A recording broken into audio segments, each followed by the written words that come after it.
Hi friends, जैसा कि आज की क्लास इंडियन ज्योग्राफी और इंडियन ज्योग्राफी में कल टॉपिक्स जो चल रहा था केंद्र शासित प्रदेश अंडमान निकोबार द्वीप समूह। तो फ्रेंड्स, अंडमान निकोबार द्वीप समूह में 4 द्वीप बताए गए। अंडमान में 4 द्वीप और निकोबार में 3 द्वीप। क्लियर है? तो आइए चलते हैं सबसे पहले मैप। और हाँ, एक सूचना आप ध्यान दीजिएगा कि 2 तारीख से आपकी क्लास लाइव की क्लास ली जाएगी और लाइव क्लास लेना कभी ना भूलें। Thank you. और लगभग हमें लगता है सभी सब्जेक्ट धीरे धीरे आपके प्रोग्रेस पे होंगे। तो फ्रेंड्स, और हाँ, दूसरी चीज, आइए चलते हैं आपके टॉपिक्स पर। आपका टॉपिक्स है अंडमान निकोबार द्वीप समूह।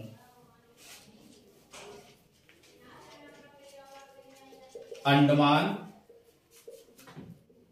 निकोबार द्वीप समूह। जैसा कि कुछ कल पॉइंट छूट गए थे और कुछ पॉइंट छूटने की वजह से आज सबसे पहले हम उस पॉइंट को क्लियर करते हैं। उसके बाद सेकंड टर्म में आते हैं केंद्र शासित प्रदेश के रूप में लक्षद्वीप। तो पहले मैप।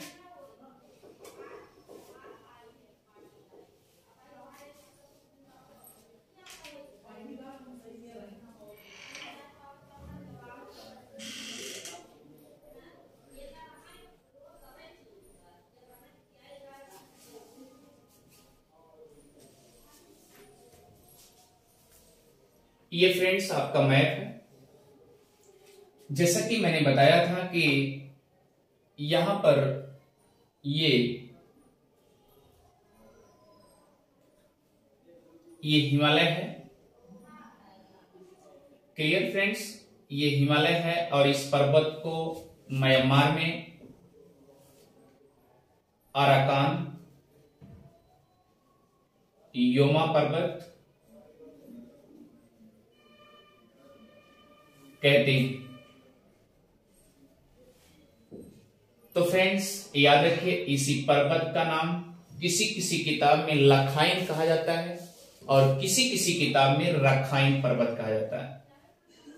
तो हम रखाइन पर्वत, जैसा कि कल लखाइन पर्वत लिख दिए थे, तो याद रखिए उसे करेक्शन भी समझ लीजिए, करेक्शन के रूप में समझ लीजिए, रखाइन पर्वत भी कहा जाता है। तो आप इसमें संकोच नहीं करेंगे। आइए दूसरी चीज, जैसा कि फ्रेंड्स मैंने एक बताया था, एक नदी है जिसका नाम है हीरावती नदी। इसी का डेल्टा ये बन रहा है। तो यहां पर जैसे प्रिपेरिस मैंने एक द्वीप बताया था, प्रीपेरिस, क्लियर, प्रिपेरिस द्वीप। और यहां पर सेकेंड टर्म में हमने बताया था एक द्वीप है जिसका नाम है ग्रेट कोको द्वीप। तो फ्रेंड्स ये दोनों बताए थे कि म्यांमार के रेंज में है।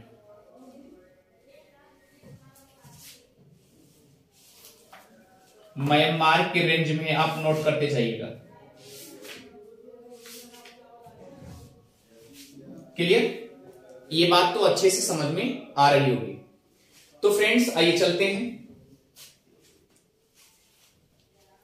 एक चीज याद रखिएगा कि जब ये म्यांमार के रेंज में हो गया, इसका मतलब 4 आपको बनेंगे, 2, 3, 4, 5, 6, 7, यानी 4 किसका होगा?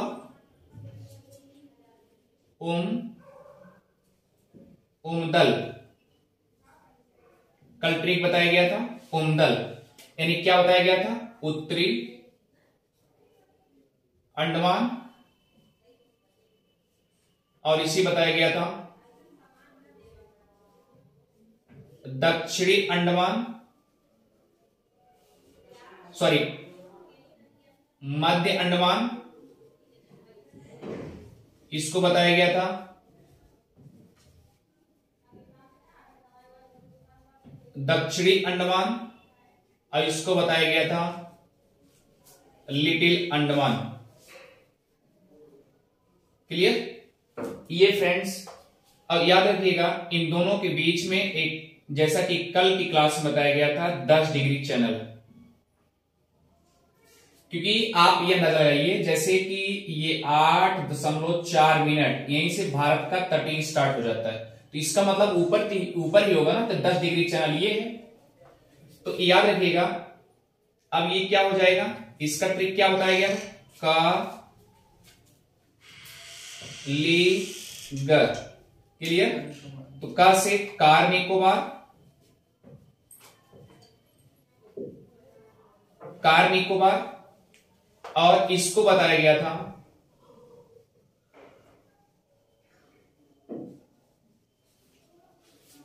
लिटिल निकोबार, इसको बताया गया था ग्रेट निकोबार, क्लियर। और ये बताया गया था कि दक्षिणी अंडमान में पोर्ट ब्लेयर राजधानी अंडमान की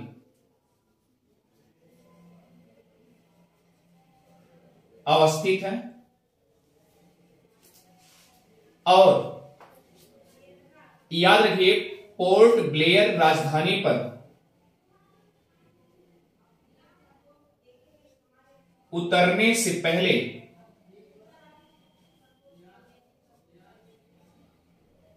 याद रखिए जहां पर पोर्ट ब्लेयर है वहां पर एक छोटा सा द्वीप मिलेगा, एक छोटा सा द्वीप है,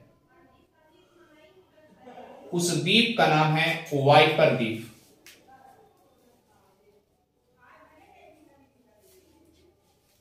क्या नाम है, वाइपर द्वीप।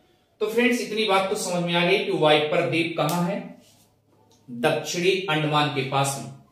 जैसा कि आप जानते हैं पोर्ट ब्लेयर राजधानी है अंडमान की, और इसी दक्षिणी अंडमान पर पोर्ट ब्लेयर राजधानी अवस्थित है। तो हमें इसका मतलब अगर राजधानी पहुंचना होगा, पोर्ट ब्लेयर पहुंचना होगा, तो आप अंदाजा लगाइए हमें सबसे पहले कहां जाना होगा, वाइपर द्वीप पे जाना होगा। अगर वाइपर द्वीप आप पहुंच गए तो समझ लीजिए पोर्ट पहुंच गए, पोर्ट ब्लेयर पहुंच गए, राजधानी पहुंच गए, क्योंकि भाई तो हमको देखना होगा। अब सवाल उठता है कि ये पोर्ट ब्लेयर की कहानी जरा सा थोड़ा सा और डीपली चलते हैं। जैसा कि 8 नवंबर 1943 को जापान ने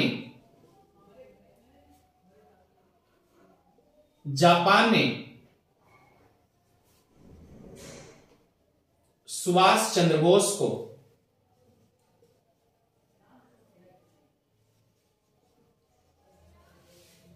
अस्थायी रूप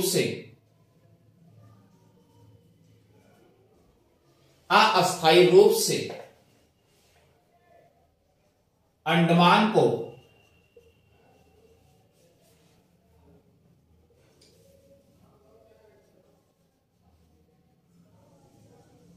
सुभाष चंद्र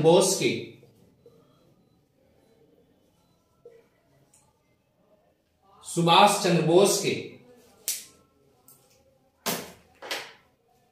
हाथों में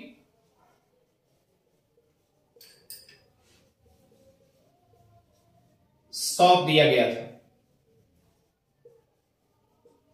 अब भैया अगर आप समझ सकते हैं कोई नेता हो अगर डिपोए पा जाएगा तो भाई खुशियां तो मनाएगा। तो उन्होंने कहा कि हमारा देश आजाद होगा, सुभाष चंद्र बोले कि अगर हमारा देश आजाद होगा तो हम झंडा वहां पहले फहरा देते हैं। तो उन्होंने क्या किया, 30 दिसंबर 1943 को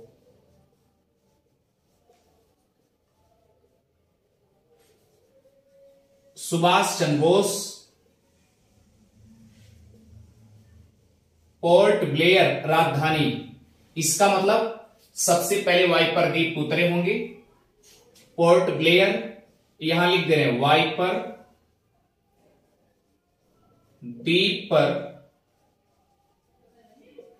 पहुंचकर इन्होंने पोर्ट ब्लेयर राजधानी पर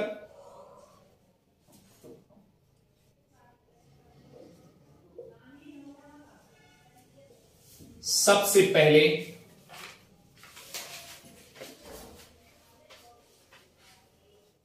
भारतीय तिरंगा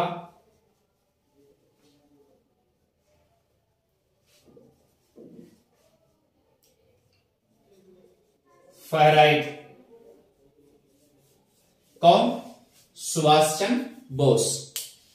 इतनी बात तो अच्छे से समझ में आ गई होगी, इतना फैक्ट है। जैसे अगर मान लीजिए ये फैक्ट आपको याद होना चाहिए कि जैसे ये अंडमान पहले तो किसी के कब्जे में रहा होगा, इसका मतलब जापान के कब्जे में रहा। अगर जापान ने सुभाष चंद्र बोस को सौंपा है तो इसका मतलब इसके पहले जापान के ही पास था। और जापान में आप जानते हैं 4 ही द्वीप हैं, होक्काइडो, होन्शु, शिकोकु, क्यूशु। आप इसे अच्छे तरीके से जानते हैं।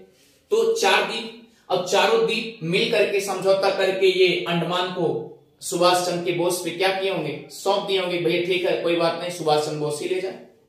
तो सुभाष चंद्र बोस को दिए, लेकिन ये कह के नहीं दिए कि हम आपको अस्थायी रूप में दे दे रहे हैं, बल्कि ये कह के दे दिए कि अस्थायी रूप में हम आपको दे रहे हैं, आप इसका देखभाल करिए। तो सुभाष चंद्र बोस ले लिए, अब भाई मिल गया तो अब धीरे धीरे तो कब्जा होगा, धीरे धीरे ना, तो धीरे धीरे कब्जा हुआ। तो उसके बाद 30 दिसंबर 1943 को सुभाष चंद्र बोस पोर्ट ब्लेयर पर, यानी सबसे पहले वाइपर द्वीप पर उतरे होंगे। उतरने के बाद उन्होंने क्या किया? सबसे पहले पोर्ट ब्लेयर पर जाकर के भारतीय तिरंगा 3 रंगों वाला वो उन्होंने क्या किया? फहराया, खुशियां मनाए। तो फ्रेंड्स इतनी बात तो समझ में अच्छे से आ गई होगी। ठीक है, अब चलते हैं, इसको इरेज करते हैं, उसके बाद फिर आगे उठाते हैं। चलिए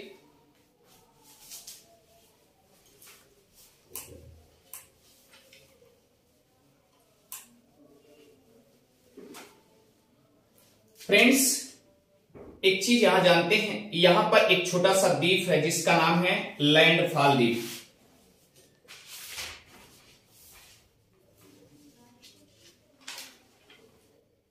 क्या नाम है? लैंडफॉल द्वीप। नोट कर जाइए, फास्ट है, जल्दी करिए। क्लियर? अब यहां पर देखिए, एक मैंने बताया था, एक यहां पर पर्वतमाला है जिसका नाम है धुलियट पर्वतमाला। किस पे है? ग्रेट निकोबार पर। जल्दी करिए, फास्ट है, चले आगे बढ़िए। चले भैया, अब आगे देखिए। उत्तरी अंडमान पर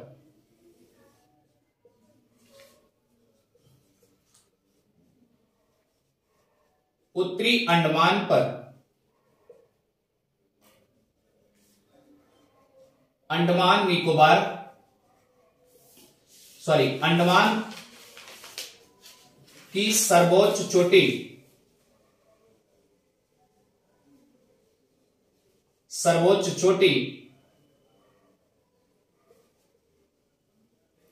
सैडल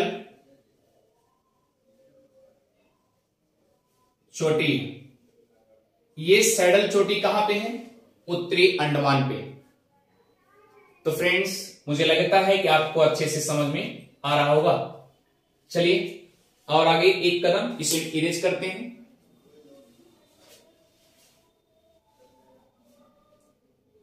मिटा दें, हो गया।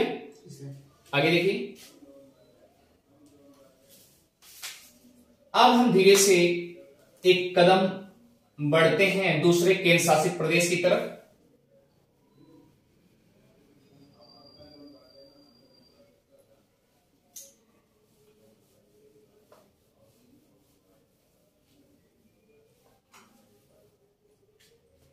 एक चीज आप याद रखिएगा, जैसा कि मैंने बताया था कि द्वीप तो अंडमान में 572 हैं, लेकिन 572 में केवल 38 पर ही निवास स्थल है। और यह भी बताया था अंडमान जो है मलय के रामायण में हंडुमान कहा जाता है। और हंडुमान वहां पर हनुमान जो आपके उजनी हैं उन्हीं के नाम पे रखा गया, जान लीजिए, अंडमान। तो फ्रेंड्स याद रखिएगा। अब चलते हैं एक छोटे से द्वीप पर, केंद्र शासित प्रदेश है, केंद्र शासित प्रदेश के रूप में जो कि सबसे छोटा है, सबसे छोटा, जिसे बोलते हैं लक्षद्वीप। लक्षद्वीप, इसे याद रखिएगा, लाखों का द्वीप कहा जाता है, लाखों का द्वीप भी कहते हैं। क्लियर? तो फ्रेंड्स, लक्षद्वीप को, जैसा कि आपने देखा होगा, अंडमान वह बंगाल की खाड़ी में था, लेकिन यह लक्षद्वीप अरब सागर में, अरब सागर, या आप कह सकते हैं पश्चिमी तट, पश्चिमी तट। तो आपने देखा होगा, जैसे आपने इसके पहले सुना होगा कि पुर्तगाली सबसे पहले कालीकट पे आए, और वो सबसे पहले कालीकट के तट पे आए। और कालीकट कहाँ है? केरला है। और केरला में कहाँ आए? कोच्चि में आए, कोच्चिन में आए। तो जैसा कि आप जानते हैं, एक अगर केरला है, यहां पर कोच्चिन में आए, तो याद रखिए कोच्चिन से यहां तक बता दे रहे हैं, कोच्चिन से 220 किलोमीटर पश्चिम। किसके? कोच्चिन। ये नोट कर लीजिएगा, कोच्चिन है ये प्लेस, कोच्चिन यहां लिख दे रहे हैं, कोच्चिन, जिसे कोच्चि भी कहा जाता है। क्लियर? अब कोच्चि कहां है? मालाबार तट। और इसके पहले तटों की संख्या बताई गई थी, तटों से रिलेटेड, यानी केरला का तट, केरला का तट। क्लियर? और याद रखिएगा, आप ये भी कह सकते हैं कोझिकोड, कोझिकोड तट भी कह सकते हैं। आइए फ्रेंड्स चलते हैं आगे। तो अरब सागर के पश्चिमी तट पर और कोच्चिन से 200 किलोमीटर, यहां लिखते जा रहे हैं 220 किलोमीटर पश्चिम में लक्षद्वीप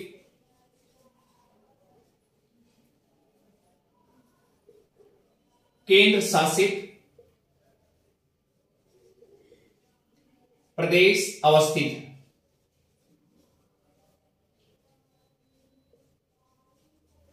अवस्थित है।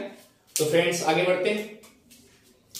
अब सोचिए, अगर यहां 220 किलोमीटर पश्चिम, तो पश्चिम यही होता है, इधर ये पश्चिम होगा, ये उत्तर होगा, और ये पूरब होगा, और ये दक्षिण होगा। इसका मतलब अगर ऐसे रखेंगे तो पश्चिम इधर होगा। तो 220 किलोमीटर दूरी पर यहां से आप लगाइए, कोच्चिन से 220 किलोमीटर पश्चिम आइए। ठीक है? तो फ्रेंड्स याद रखिएगा, ये लक्षद्वीप जो है 3 द्वीप समूहों में बांटा गया है। क्लियर? कितने समूहों में? 3 समूहों में। तो पहला क्या है? अमीनी द्वीप समूह। अगला है लक्काद्वीप समूह। अगला क्या है? मिनिकॉय द्वीप समूह। क्लियर? तो नॉर्थ में जो सबसे नॉर्थ में पड़ेगा वह क्या पड़ेगा? अमीनी द्वीप। ऐसे छोटे छोटे द्वीप होंगे, द्वीप तो ढेर सारे हैं।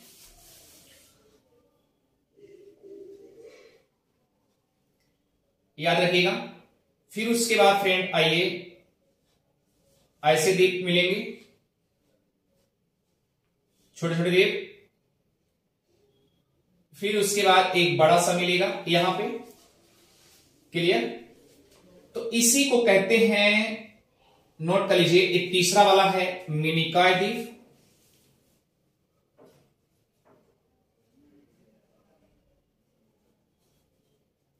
मिनिकॉय द्वीप। और इस वाले पोर्शन को बोलते हैं लक्का द्वीप। क्लियर? लक्का द्वीप। और इस वाले द्वीप को बोलते हैं अमीनी द्वीप समूह।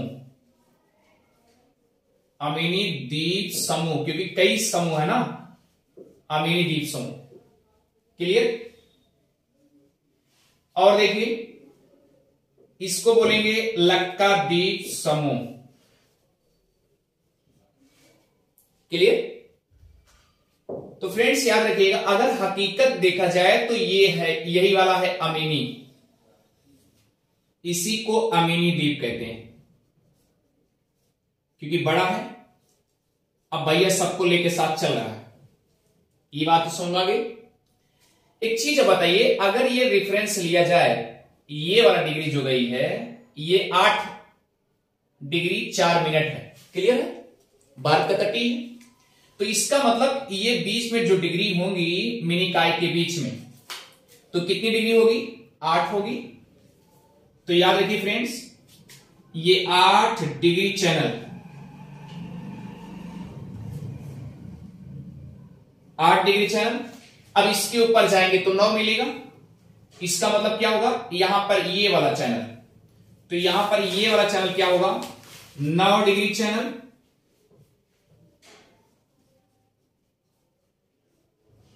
9 डिग्री चैनल आप लिखते जाइएगा। अब सवाल उठता है किसके किसके बीच है, ये देखना।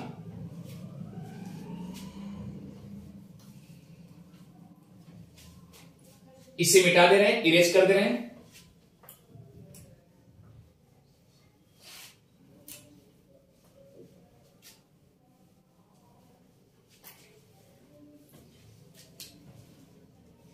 आइए फ्रेंड्स, अब देखिए, जो 9 डिग्री चैनल है,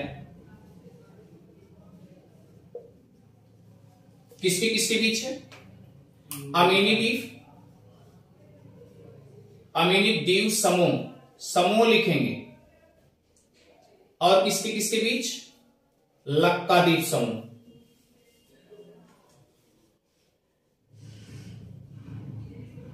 लक्का द्वीप समूह।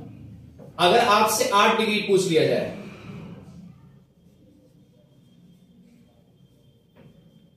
8 डिग्री चैनल, तो याद रखिए फ्रेंड्स, ये है लक्का द्वीप और मिनिकॉय के बीच में। लक्का द्वीप प्लस मिनिकॉय के बीच में। क्लियर? अब देखिए, पहले लक्षद्वीप को, पहले लक्षद्वीप को लक्का, लक्का, अमीनी और मिनिकॉय द्वीप के नाम से जानते थे, नाम से जानते थे। ये बात तो समझ में आ गई होगी फ्रेंड्स। तो इसे हम थोड़ा सा इरेज करते हैं, उसके बाद इसको डीपली थोड़ा लेके चलते हैं।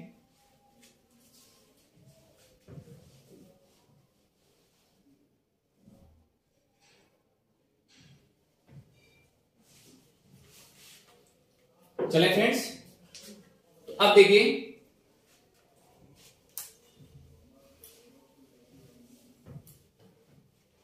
इसे भी इरेज करते हैं।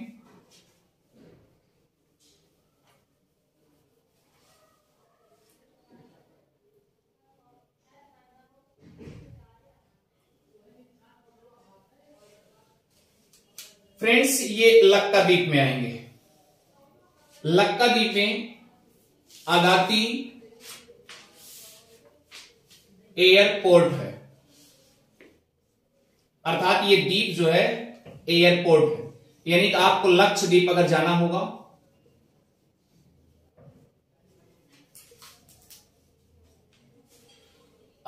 होगा, तो सबसे पहले कहां जाएंगे? अगाती एयरपोर्ट पे उतरेंगे, उसके बाद तब आप जाके लक्षद्वीप पहुंच पाएंगे। एक देखिए यहां से एक द्वीप होगा, यहां पर आपको मिलेगा कवरत्ती।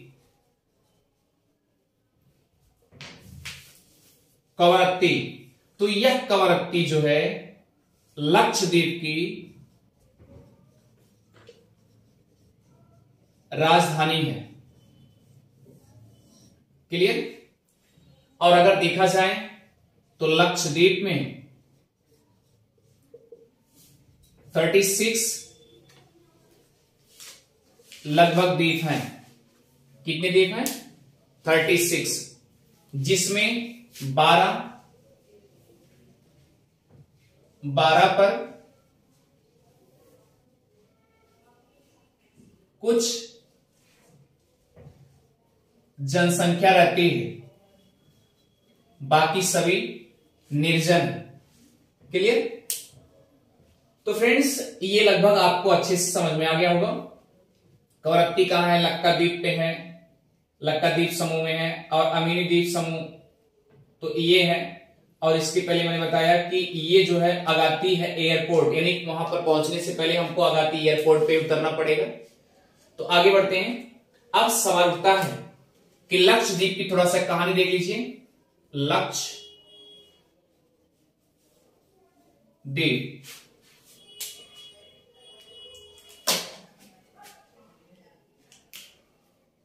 लक्षद्वीप की कहानी है, यह अरब सागर में ही अवस्थित है। कहां है? अरब सागर में। और यह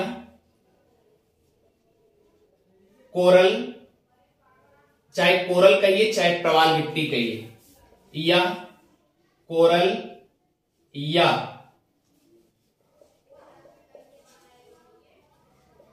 प्रवाल भित्ति से बने कवर खोखले रूप में। क्लियर? कैसे हैं? खोखले रूप में। अब आगे देखिए, प्रवाल मिट्टी में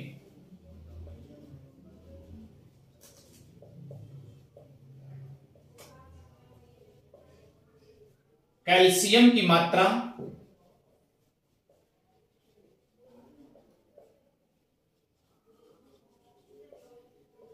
अधिक पाई जाती है। क्लियर? कैल्शियम की मात्रा अधिक पाई जाती है। इसका मतलब जो लक्षद्वीप है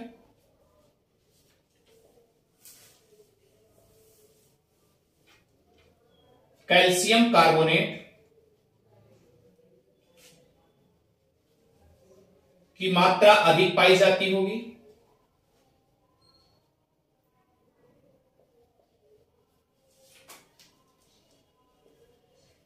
अब अगर कैल्शियम की मात्रा अधिक पाई जाएगी तो आप समझदार हैं, इतना समझ सकते हैं भैया कि ध्यान दीजिएगा, इसका मतलब कि जो बड़े वृक्ष हैं उनका विकास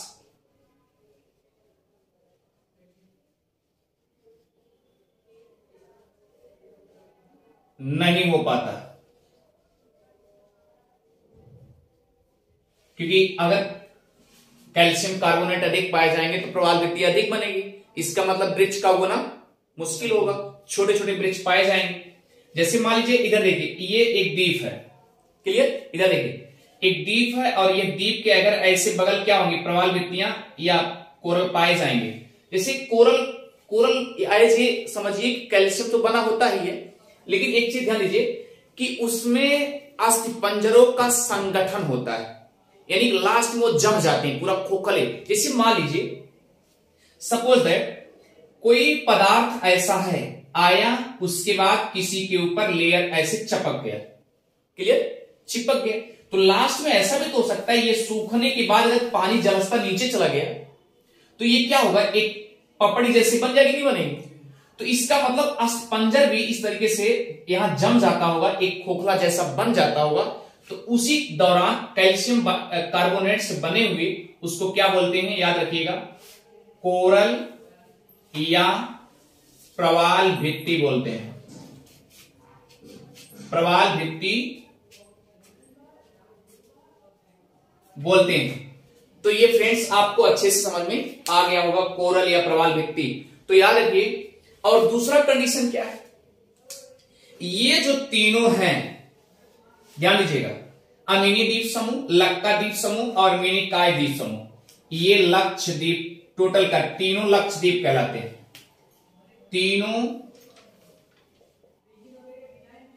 तीनों द्वीपों के समूह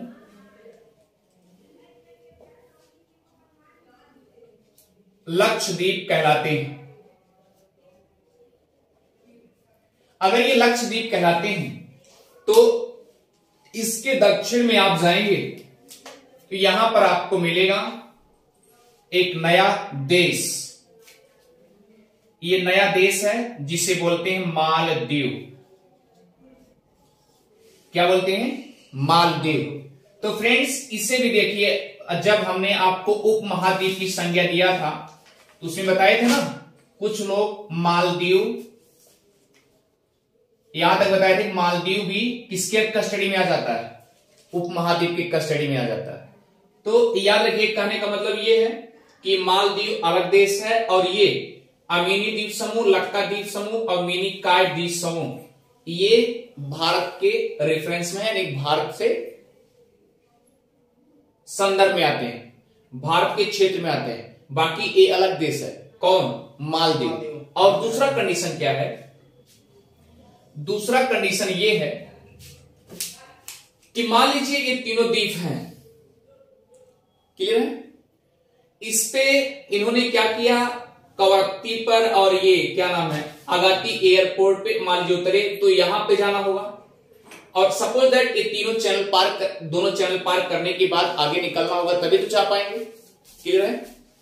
तो फ्रेंड्स याद रखिएगा कि ये जो 36 लक्षद्वीप में समाहित है उसमें 12 बताया गया कि जनहित में है, बाकी तो कुछ जनहित में है, बाकी तो निर्जन है। ये बात तो अच्छे समझ में आ गई होगी। और हां, दूसरा कंडीशन है, अगर ये केरल यानी कोचीन के समकक्ष में है और कोचीन से 212 किलोमीटर होगा, तो इसका मतलब यहां पर लक्षद्वीप में केंद्र शासित प्रदेश तो ही है, इसका मतलब सेंट्रल गवर्नमेंट तो यहां देखता ही, सेंट्रल गवर्नमेंट देख ही रहा है केंद्र शासित प्रदेश में। लेकिन ये जो यहां की निगरानी होती है, यानी कि अगर न्याय का सहारा लेना चाहेंगे लक्षद्वीप वाले, बात समझ रहे हैं ना, अगर लक्षद्वीप न्याय का सहारा लेंगे तो याद रखिएगा उनका उच्च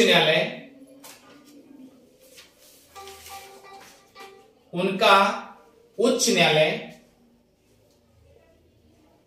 केरल ही करेगा। तो फ्रेंड्स मैंने जैसे कि बताया कि इसके पहले अंडमान निकोबार द्वीप समूह का उच्च न्यायालय किधर था, कलकत्ता था, और इसका लक्षद्वीप का उच्च न्यायालय कहां है, केरला है, क्लियर है।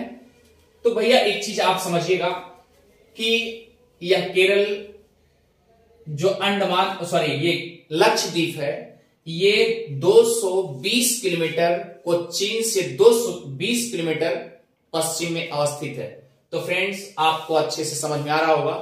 और हां, दूसरी बात यह है कि अगर आपको अच्छे से समझ में आ रहा है तो 2 तारीख से हम लाइव लेके आ रहे हैं, ठीक है, लाइव क्लास लेंगे। और हां,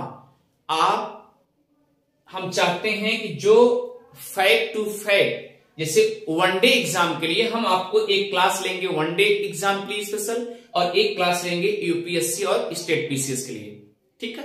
तो स्टेट पीसीएस और यूपीएससी के लेंगे तो आप समझदार हैं कि डीपली जाना ही पड़ेगा, क्योंकि भाई यूपीएससी नॉर्मल तो पूछेगा नहीं, फैक्ट टू फैक्ट पूछेगा नहीं, ठीक है। तो कहने का मतलब ये यूपीएससी के लिए अलग से चलेगी, डीपी जिसको पढ़ना होगा डीपी देखेंगे, और हाँ जिसपे एसएससी वनडे एग्जाम लिखा होगा तो समझ जाइएगा उसमें केवल फैक्ट हैं, केवल फैक्ट हैं, और आप अच्छे से पढ़ते रहेंगे। और 2 तारीख से लाइव लेना ना भूलें।